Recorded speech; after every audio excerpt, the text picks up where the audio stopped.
అంటే ఇప్పుడు మీతో ఉన్న సమకాలీకులందరూ కూడా ఇంకా హీరోలుగా కొనసాగుతున్నారండి. మీరు ఇంకా క్యారెక్టర్ ఆర్టిస్ట్గా నేను మిగిలిపోతున్నాను కదా అనే ఫీలింగ్ ఏమైనా ఉందా మీకు? లేదు సార్, మళ్ళీ అదే దీనికి వస్తున్నాను. నేను ఇండస్ట్రీలో ఉండడమే చాలా గొప్ప విషయం. నాకు ఇన్ని సినిమాలు స్టార్టం వచ్చింది నువ్వా నేనా అనేలాగా ఒక నెంబర్ 1 హీరోతో.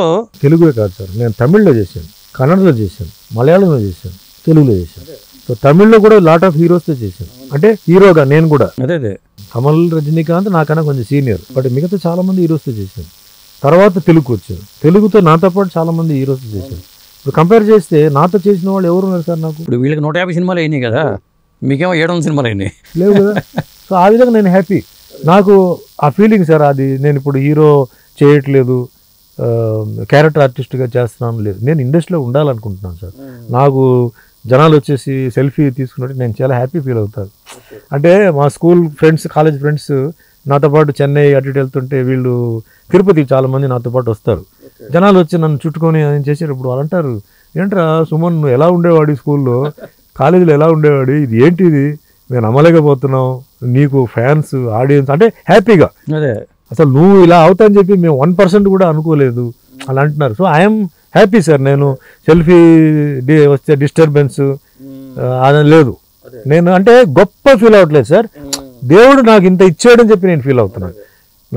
వాళ్ళు ఎవరో నాకు తెలియదు, ఫ్రెండ్స్ కాదు, కానీ నా సినిమాలు చూసి వాళ్ళు అభిమానం మా దగ్గరకు వచ్చేసి లేడీస్ కూడా వచ్చి ఫోటోలు తీసేటప్పుడు, అంటే వాళ్ళు మా తల్లిలా ఉండొచ్చు, సిస్టర్లా ఉండొచ్చు, వాళ్ళు తీసేటప్పుడు భగవంతుడు నాకు ఇంత రికగ్నిషన్ ఇచ్చాడు, మా తల్లిదండ్రులు ఎంత హ్యాపీగా వాళ్ళు ఫీల్ అయ్యారు. మీ పూర్వీకులు ఎక్కడ వాళ్ళు అండి సార్? మా మదర్ ఫాదర్ వచ్చి మ్యాంగ్లూర్ సార్, ఉడిపి అక్కడ, బట్ నేను పుట్టింది చెన్నైలో. మదర్ ఫాదర్ ఉద్యోగం కోసం చెన్నై. తెలుగు వాళ్ళు ఓన్ చేసుకున్నారు మిమ్మల్ని బాగా. అదే ఎక్కువ తెలుగు సినిమాలు చేసి, అంటే మళ్ళీ పెళ్లి చేసుకుంది డివి నరసరాజు గారు మనవరాలు, అది మ్యారేజ్. అది ఎలా వచ్చిందండి ఈ మ్యాచ్ మీకు? అంటే ఇంటి దగ్గరే ఉన్నారు, ఒక సిచ్యువేషన్ లో కలిసిన తర్వాత ఇంటికి వెళ్ళిన తర్వాత అలా అలా మాట్లాడేసి సడన్ గా ప్రపోజల్ వచ్చింది. పెద్ద ఆయన నరసరాజు గారు కూడా, ఆయన కూడా ఒప్పుకున్నారు. కానీ ఐఎమ్ వెరీ హ్యాపీ సార్. నాకు ఒక మంచి పెద్ద ఆయన, నేను ఆయన ఇంటర్వ్యూ చేయడానికి వెళ్తే ఆయన నన్ను ఇంటర్వ్యూ చేశారు. హాలీవుడ్ సినిమాలకి డైరెక్టర్ పేరు ఎలా వేస్తారని అడిగారు నన్ను ఫస్ట్ టైం. అయ్యో ఆయనతో కూర్చోలేము సార్. ఆయన స్క్రీన్ ప్లే అంటే ఏంటి తెలుసా అన్నారు. నాకు తెలియదు, చెప్పండి. స్క్రీన్ ప్లే గురించి వచ్చింది మాకు. స్క్రీన్ లో జరిగిన ప్లే అంటే drama, that is screen play. Drama ఏదైతే ఉందో స్క్రీన్ మీద, ఈ డ్రామా అయిన తర్వాత నెక్స్ట్ సీన్ వస్తుంది, అదైతే నెక్స్ట్ సీన్ వస్తుంది, దట్ ఈస్ స్క్రీన్ ప్లే. చాలా మంది story, screen play, direction, dialogue పెడతారు. అదే పర్టికులర్ నన్ను కూడా జరిగింది. అది ఆయన చాలా హాలీవుడ్ లో స్క్రీన్ ప్లే అని వేస్తారు అని చెప్పారు.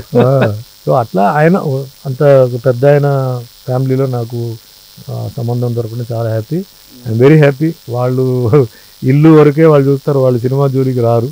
అంటే ఏం చేస్తున్నారో అవన్నీ తెలుసు, బట్ షూటింగ్కి రావడం అవన్నీ ఏం లేదు.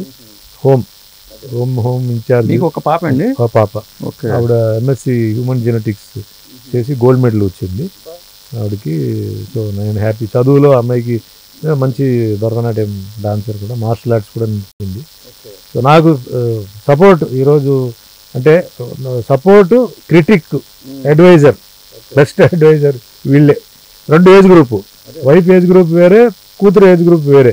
సో టీనేజ్, మిడిల్ ఏజ్ నుంచి నాకు ఎప్పుడు బయట ఏమనుకుంటున్నారు, నేను ఎలా ఉండాలి, ఏ డ్రెస్ చేయాలి, ఏదైనా వెళ్ళినప్పుడు ఎలా మాట్లాడాలి, ఏం చేయాలి, ఎంతవరకు మాట్లాడాలి, ఇవన్నీ అడ్వైస్. అంటే నాకున్న ఎక్స్పీరియన్స్తో పాటు they are very good advisors.